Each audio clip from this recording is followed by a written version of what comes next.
I refuse to indulge the fiction that this is an episode of the criminal justice system doing justice. I mean this very sincerely. I am convinced that the New York justice system is determined to crush Donald Trump, and they'll do whatever it takes, including abusing the law. No one really understands what the underlying crime is because it's not in the indictment. There's not more to it. There's not an incredible new set of facts that we didn't know about publicly.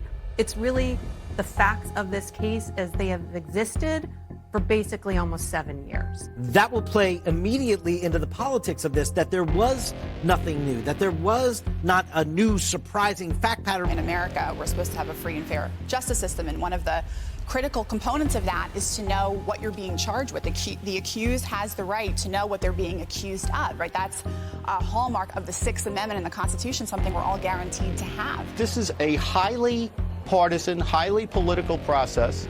We have a progressive prosecutor who has taken a crime that he wouldn't prosecute against anyone conceivably except Donald Trump. He would never bring this misdemeanor against anyone. He's brought it against Trump. It's time barred. He's bringing it against Trump anyway. He's trying to dress it up into a felony by invoking federal law that he doesn't have any jurisdiction to prosecute. And that's how we land in court. That's not the criminal justice system. That's a political persecution.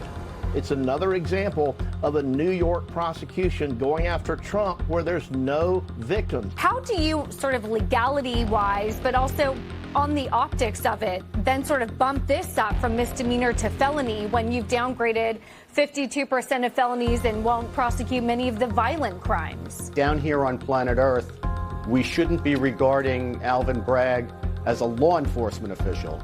We should be regarding him as what he is, which is an elected progressive Democrat. Looking at this, I just assume, okay, well, this whole thing really is rigged. It's ridiculous. If his name were John Smith, Melvin Bragg would not be bringing this case. And so I think that's a real political problem. The bigger question is, can he get a fair trial in New York? Well, that is a huge question. This is political persecution. This is a persecution like never before. Nobody's ever seen anything like it. And again, it's a case that should have never been brought. It's an assault on America.